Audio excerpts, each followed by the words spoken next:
बहुत लोग ना अभी आ रहे हैं ऑफिस में मिलने, तो हमने बोला आपको बताते हैं कि यहाँ पर अगर आना है तो आपको पार्किंग की कोई दिक्कत नहीं है मिलने के लिए। और ये है विमान नगर, रोहन मिथिला, अपर पारिजात, और ये कॉर्नर पे समझ में आ जाएगा।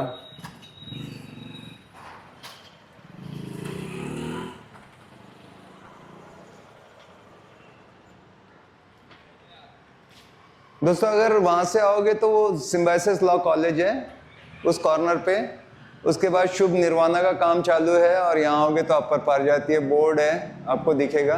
वैसे गूगल पे लोकेशन है अवेलेबल। अभी हम लोग रियल एस्टेट वाले हैं तो कॉर्नर का ही चीज लेते हैं, तो क्या बताएं। तो इधर पार्किंग की कोई, चाहे यहाँ भी गाड़ी लगा दो, आ जाओ मिलने के लिए। अब चलते हैं अंदर। तो यहाँ आपको अलग से एंट्री मिलेगी। वैसे ये रोहन मिथिला का ही पार्ट है बट सेपरेट एंट्री है। यहाँ पे गार्डन है, ग्राउंड फ्लोर। अब हम अंदर चलते हैं। कम दोस्तों, ये यही जगह है जहाँ पे हमारे जो 2-4 लोग हैं बैठे रहते हैं, छोटी सी टीम है। पर वो अभी आजकल बहुत बिजी हैं तो सब लगे हुए हैं, कहीं ना कहीं गए हुए हैं, कोई बिल्डर ऑफिस, कोई काम से। अब ऐसी बड़ी सरप्राइज दूंगा आपको कि आप दंग रह जाओगे। आपको मैं बताऊं, मैंने सन्यासी बनने का ठान लिया था और उसका एग्जाम्पल दिखाता हूं। ये मेरी कलेक्शन है बुक्स का, मैं बहुत किताबें पढ़ता हूं। तो वेद, पुराण, श्रीमद् भागवत, भगवत गीता के ऑल ऑप्शन, ये पूरी गीता प्रेस का कलेक्शन है। तो कभी ये फुल फ्लैश ऑफिस हुआ करता था हमारा, और मैंने आधे ऑफिस को लगभग कन्वर्ट कर दिया नीम करौली महाराज, जो कि मेरे गुरु हैं। पुणे में उनका सेंटर है। तो अगर आप नीम करौली बाबा पुणे भी सर्च करेंगे तो ये लोकेशन सेम मिलेगा जो कंपनी का है, कारगिल प्रॉपर्टीज प्राइवेट लिमिटेड। यहाँ पे पहले स्टाफ बैठा करता था, पर मेरे दिमाग में आया कि मेरी लाइफ में I am done with my life, सब बच्चे सेट, और मैंने क्विट कर दिया पूरा बिजनेस। बट अगेन ऊपर से आदेश आया कि नहीं, अभी बहुत कुछ करना है। तो ये जो सेकंड पारी है एक्स ब्रोकर की, मैं खेल रहा हूँ, जहाँ पे पूरा इंटेंशन है कि जैसे बोलते हैं ना क्लाइंट सेंट्रिक, ये तो बोलने की बात रहती है पर मैं दिल से वो करता हूँ। हमारे महाराज जी का था ही कि टेल द ट्रूथ। उनका एक बहुत बड़ा कोड था कि love everyone, serve everyone, remember God, tell the truth, feed everyone. अब आपको ये भी बता दूं कि YouTube चैनल 10 साल पहले मैंने चालू किया था, बट मैं नॉर्मली रियल एस्टेट के जो प्रोफेशनल हैं उनको ट्रेनिंग देने के पर्पज से बनाया था। तब भी मेरी यही थी कि सबसे बड़ा जो दान होता है वो ज्ञान का होता है। तो मैंने बनाया। आज 1.25 लाख 1,28,000 सम सब्सक्राइबर हैं। अभी भी वो चैनल है अभी, ठीक है। तो और एक नीम करौली महाराज का भी चैनल है पुणे नाम से, आप डेली उस पर भी देखेंगे। तो यहाँ पे जो भी आते हैं पॉडकास्ट वगैरह, मैं धर्म की बातें भी करता हूँ। तो केवल पैसे के पीछे तो बिल्कुल ही नहीं, आप बोल सकते हो पैसा भगवान ने बहुत भर भर के दिया है, बस यही है कि बस सेटिस्फेक्शन जो है वो इम्पोर्टेंट है। तो ये यहाँ पर सेंटर बना दिया ऑफिस को। अब आ जाइए जहाँ पे आप लोग ज़्यादातर देखते रहते हो, तो ये जगह है वो, कोई आता है यहाँ पे बैठ के बात करते हैं, यहाँ पे मैं वीडियो। तो अब हम आप लोगों से बात कर लेते हैं। अब ये बताने की नौबत क्यों पड़ी है ये बता देता हूँ दोस्तों आपको। एक्चुअल में हर वीकेंड पे लोग मिलने आ रहे हैं। अब ऐसा हुआ कि वीकडेज भी, क्योंकि कल तो है, और वो पूछ रहे हैं एड्रेस क्या है ये। मैंने कहा एक ऐसे स्मार्ट वर्क करो, एक बना के डाल दो, थोड़ी सी आइडिया आ जाए लोगों को। कोई बाहर आए तो ऐसे ना देखे कि नीम करौली महाराज का बोर्ड लगा है, गलत जगह आ गए, तो वो इसी ऑफिस का पार्ट है। और आप लोगों के जो प्यार मिल रहा है, कॉल मिल रहा है, मैं आपको बताऊं कि मुझे तो मतलब ऐसा इमोशनल हो जाता हूँ कि रोना आ जाता है। वैसे तो बहुत कठोर हूँ, फौजी कैसे होते हैं, पर हर एक आदमी के अंदर एक मासूम दिल भी होता है। तो इतना मुझे ब्लेसिंग दे रहे हैं, मतलब किसी ने हद कर दी, बोल दिया कि आप तो रियल एस्टेट के भगवान हो। मतलब हम तो ऐसा कभी सुनना भी नहीं, भगवान नहीं, हम उनके पैर के नाखून भी नहीं है। बट ऐसे ऐसे शब्द बोलने से लगता है पूरी रात में जग के ना क्या मैं कल करूं। और मजे की बात यह है कि रिजल्ट इतने अच्छे आ रहे हैं लोगों को कि हर कोई बेनिफिशियरी है। तो एक तरफ हमारे पास एक चैनल भी है जहाँ पे 1.25 लाख 1,28,000 लोग हैं और यहाँ पे 1800 mAh, पर इसमें बहुत ऐसा फीलिंग आ रही है कि कुछ बेटर कर रहा हूँ अब मैं, और ये दिल की बात है। तो अब ये मकसद है आज हमारा कि जस्ट स्मॉल इंट्रोडक्शन दे दूं कि मैं कैसे आया यहाँ पर, क्या कर रहा हूँ, मेरा मकसद क्या है ना। तो फिर इजी रहता है ऐसे आदमी को फॉलो करने, जिसको पता है जाना कहाँ है, कैसे जाना है। ठीक है, लीडरशिप जो होती है। तो मेरा नाम सनत ठाकुर है। मैं पैदा तो यूपी में हुआ था, लेकिन जब मैं 5 साल का था तब से मैं पुणे में हूँ। हमारे दादाजी पुणे आ गए थे और तब से हम हैं। तो आप सोचिए कि 1978 में मैं यहाँ आया था। 73 मेरा डेट ऑफ बर्थ है। और फिर मेरा पूरा पढ़ाई पुणे में हुआ। पुणे का एक स्कूल है, BT Shahni Naveen Hind high school, railway station के पास हुआ करता था, कैंप में और एक है, तो दोनों जगह हमने पढ़ाई की। उसके बाद मेरे पापा जो थे वो राजा बहादुर मील, एक पुणे स्टेशन के पीछे ही, पित्ती आपने सुना होगा, जहाँ पे अभी होटल है, मेरे ख्याल से ले मेरिडियन है ना। हाँ, तो वहाँ पे वो कंपनी हुआ करती थी। पापा मेरे वहाँ पर नौकरी करते थे और वो कंपनी बंद पड़ गई किसी कारण से, और मैंने 1991 में आर्मी ज्वाइन कर ली, जब मेरी एज केवल 17 साल थी। केवल तब, क्योंकि हमारे पास बहुत फाइनेंशियली दिक्कतें आ गई और कुछ ऑप्शन नहीं था, और आर्मी एक ऐसी जगह है जहाँ पे आप 18 साल से नीचे ज्वाइन कर सकते हो। तो मैंने, जब मैं 11th में पढ़ रहा था तब आर्मी ज्वाइन कर ली, 12th भी नहीं किया था। और कोर ऑफ सिग्नल में एज ए सिपाही जैसे भर्ती होते हैं, भर्ती हुआ, और मेरी ट्रेनिंग गोवा में हुई। फिर जो सिग्नल कोर है उसका एक जबलपुर सेंटर है, एक गोवा है, तो गोवा में 2STC बोलते हैं, वहाँ से ट्रेनिंग की। और 2007 में मैंने प्रीमेच्योर रिटायरमेंट ले लिया। तब जैसे नायब सुधार बोलते हैं, जो रैंक जानते होंगे, जो हवलदार के बाद आता है, ऐसे वहाँ से मैंने प्रीमेच्योर रिटायरमेंट ले लिया। और सेल्स मार्केटिंग में मैं कभी कह देता हूँ कि मुझे 25 साल का तजुर्बा है, क्योंकि मैंने 2000 में एक एमवे नाम की, MLM होती है वैसे, नेटवर्क मार्केटिंग है, वो ज्वाइन कर ली थी। तो वहाँ पे उनका एजुकेशन सिस्टम मैंने बहुत पढ़ा सुना। तो ऐसा टीम बनाते थे ना, मोटिवेट करते थे, कन्विंस करना होता था लोगों को। तो उससे मैंने बहुत कुछ सीख लिया। मुझे बड़ा बनना था पर ज़्यादा कुछ ऑप्शन नहीं थे, तो वो इसलिए मैं वहाँ से मतलब जुड़ गया, सेल्स मार्केटिंग हमारे अंदर आने चालू हो गई। 2007 में मैंने एक आर्मी में ऐसा रहता है 15 इयर्स की सर्विस करोगे तभी आप सारी जो फैसिलिटीज़ होती है, पेंशन वगैरह, कलर सर्विस बोलते हैं, तो वो कर ली तो मतलब आप पक्के सोल्जर हो गए।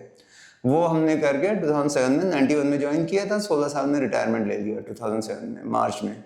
अप्रैल में मैंने यहाँ पर एक प्राइवेट कंपनी है जो आप लोग जानते हो, VTP, आज बहुत बड़े बिल्डर माने जाते हैं पुणे में, वहाँ पर एज ए परचेस मैनेजर मैंने ज्वाइन किया था। तब वो बिल्डर लाइन में नहीं हुआ करते थे, 2007 की बात है ये। एक आध किया था उन्होंने, जैसे पहला उन्होंने जो प्रोजेक्ट किया था 5000 स्क्वायर फीट में, सुदर्शन हाइट नाम है उसका, विमान नगर के पास संजय पार्क है, उसमें हमने घर भी खरीदा था। तो बड़ी ऐसे वहाँ से, तो फिर ठीक है जी, मैं इतना बता रहा हूँ, एक बार समझ लो सब, क्योंकि मैं कभी झूठ नहीं बोलता। ओ, कनेक्ट हो गया उल्टा। ठीक है जी, वहाँ फिर मैं वहाँ पे था, पर ज़्यादा दिन मैंने किया नहीं, फिर मैंने वो छोड़ दिया और खुद का सोचा चालू करूँगा। तो जो MBA करता था उसको फुल टाइम किया मैंने। अच्छे लेवल पे चले जाते हैं, सिल्वर, गोल्ड, प्लैटिनम ऐसे होता है ना वहाँ पर, तो फुल टाइम में करते रहा। और 2013 में मुझे लगा कि अब वहाँ भी थोड़ा सा जमा नहीं, और किसी वजह से हमको टर्मिनेट कर दिया। तो मैंने फिर खुद का काम चालू किया, प्रॉपर्टी का। ना मेरे पास बहुत पैसा था ना कुछ ऐसा था, पर सपने बड़े बड़े थे। रियल एस्टेट एक ऐसा है जहाँ पे आप बहुत इन्वेस्टमेंट करने की ज़रूरत नहीं होती है, तो मैंने ये चालू किया था। क्योंकि मेरे एक जो सीनियर MBA में थे, जिनका नाम है डॉक्टर रघुनाथ आचार्य, वो थोड़ा थोड़ा कर लिया करते थे, वो न्याती में रहते हैं। न्याती एम्पायर खराड़ी की बहुत पुरानी सोसाइटी है, और उनके पास मैं जाता था। अपलाइन डाउनलाइन होते थे, तो वो रियल एस्टेट के 1-2 शॉट मार देते थे सोसाइटी में रह के, तो हमको भी चस्का लग गया, 30,000 मिल गए ऐसे ना। तो उनके साथ मैंने चालू किया और धीरे धीरे ये काम जम गया और मुझे ज़्यादा वक्त नहीं लगा, बहुत जल्दी बहुत सक्सेस मिल गई। और रोहन मिथिला एक विमान नगर में सोसाइटी है जो 2013 में ही पोजीशन वगैरह देना चालू किया था इन्होंने, और वही टाइम पे मेरी एंट्री हुई और वहाँ पे मैंने फिर वहाँ से अभी तक मैं पूरा रोहन मिथिला पे फोकस होकर काम किया, खाली सिंगल सोसाइटी। फिर उनका एक रोहन अभिलाषा आया था वागोली में, उसमें भी काम किया, वहाँ भी हमारा ऑफिस था। तो ये ऑफिस फिर मेरे छोटे भाई ने मेरी सक्सेस को देखा, वो भी ज्वाइन कर लिया, उनका भी खराड़ी में ऑफिस है, वो कमर्शियल देखते हैं। एक बार गोदरेज के लिए भी हमने केशव नगर में लगा पोटेंशियल है, वहाँ भी डाला था ऑफिस, पर वो कोविड आया तो फिर केशव नगर का बंद कर दिया। बाद में वागोली भी मेरा जब इंटरेस्ट चला गया तो मैं धीरे धीरे उनसे, तो इस तरह से मैं ये बिजनेस में हूँ। यूट्यूब पे चैनल मेरे 10 साल पहले चालू कर दिया था, क्योंकि मेरे लाइफ में एक एक्सपीरियंस है, जैसे कि मैं ऐसे यहाँ पे टैटू है कि आई हैव सीन गॉड। तो मुझे एक बार भगवान के साक्षात्कार हुए हैं, तब से मेरी लाइफ को उन्होंने बदल दिया है। तब सच्चाई ईमानदारी की जो होती है ना चीज़ें, कि भगवान तो हैं, तो वो दुनिया को कैसे पता लगे, तो ये यूट्यूब में मैंने 10 साल पहले एक वीडियो डाली थी। अब उसमें फिर मुझे लोग देखने लगे, तो अब कहा एक तो डाल दिया, अब एक डाल के क्या चैनल का करेंगे। तो फिर मैं रियल एस्टेट करता था तो वो चीज़ डालनी चालू कर दी, तो कारवां बनता चला गया। अकेले थे चले थे जानवे मंजिल में, लोग मिलते गए, कारवां बनता गया। तो इस तरह से वो जर्नी स्टार्ट हो गई। फिर मेरे बेटी की ब्याह हो गया है, पुणे में ही है, और बेटा मेरा यूएस में चला गया और वहाँ पे अच्छा सेटल हो गया। अब ये दोनों सेटल होने के बाद हमको लगा अब लाइफ में क्या है, और भगवान का साक्षात्कार किया हुआ आदमी पैसे को कुछ नहीं समझता, वो जान जाता है कि रियलिटी क्या है। तो फिर मैंने सोचा था 50 ईयर्स के बाद मैं सन्यासी, या मतलब चॉइस मन होगा तो करूँगा, नहीं तो उसमें तो मैं वहाँ पे चला गया। आप वहाँ पे देखोगे तो मैं सब भगवा कपड़े माला तिलक ये सब करने लगा था, कुंभ में घूमता रहा ऐसे वैसे। पर कहीं ना कहीं हमको लगा कि वो भी वहाँ पे भी वो चीज़ आई नहीं फील। मुझे लगा कि सब नाम का है, पैसा इज इम्पॉर्टेंट। अगर आप शादीशुदा हो, गृहस्थ में हो तो इम्पॉर्टेंट है, और दान लेके किसी के उस पे चैरिटी पे रहने का कोई मतलब नहीं है। वहाँ करते करते पढ़ाई वढ़ाई की, अच्छा आज भी टच में हूँ, पर मुझे लगा कि ज़्यादा अगर मैं किसी का कोई अच्छा कर सकता हूँ तो ये अपना जो नॉलेज है स्प्रेड करूँ, या भगवान ने क्या सद्बुद्धि दी, तो ये चैनल चालू किया है एक्स ब्रोकर। मकसद यही था कि एक ब्रोकर जो एक्स वही होता है जो छोड़ के एक्स सर्विसमैन हो, जैसे एक्स गर्लफ्रेंड, एक्स एम्प्लॉय, तो ऐसा ही था कि मैं ब्रोकर से चला गया था। पर यहाँ आने के बाद मुझे लगा कि मुझे इस बिजनेस में जुड़ना ही पड़ेगा, तभी मैं सही में कुछ मदद कर पाऊंगा, नहीं तो फिर मैं नॉलेज ही नहीं लूँगा रियल एस्टेट का, खाली 2-4 क्रिटिसाइज कंप्लेन करके और हट जाऊंगा। पर अगर सही में किसी की मदद करना है तो मुझे इसमें एकदम बिजनेस में रहना पड़ेगा। तो फिर से पिछले 2-3 महीने से पैशनेटली मैंने इसको काम करना चालू किया है। ठीक है, जो प्राइसिंग वगैरह है, नेगोशिएट करना, ये सब तो मेरे खून में है, क्योंकि सेलिंग ये सब बहुत।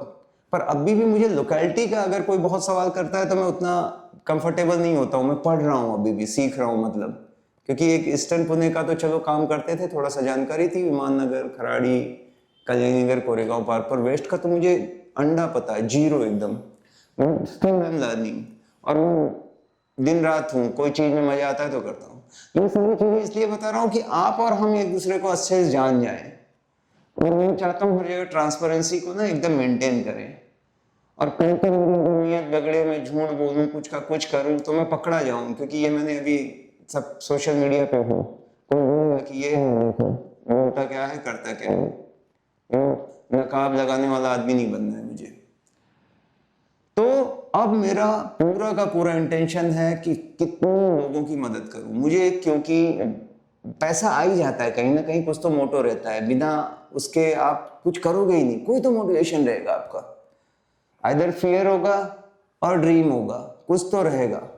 अगर कुछ नहीं है तो आदमी सोएगा आराम से, बोलेगा बैठ के टीवी 1 से लेके 100 तक करता हूँ, 100 चैनल चेंज करते बैठूंगा, नेटफ्लिक्स की सीरीज है, ठीक है, बट वो सीरियसली है कि मैं कितनी जिंदगियां बदल पाऊं। मेरे को भगवान ने सब कुछ दे दिया है, मैं क्या करूं अब, कि यहाँ से अगर जाऊं, जो सन्यासी बनना चाहता था मैं यहाँ का बनना चाहता हूँ कि इसमें रहते निष्काम भाव, भगवद गीता सिखाती है ना, कर्मण्येवाधिकार रस्ते माँ फलेषु कदाचन, तो मैं निष्काम भाव से मैं करते जाऊं बस। और यदि आप लोग को खुशी मिले तो समझो हम फिर अगले धर्म को जान गया तो जानता है कि भाई ये पुण्य मेरा कहाँ लेके जाएगा, मुझे सीधा मुक्ति या मोक्ष में पालूंगा। तो ये मैं करने वाला हूँ।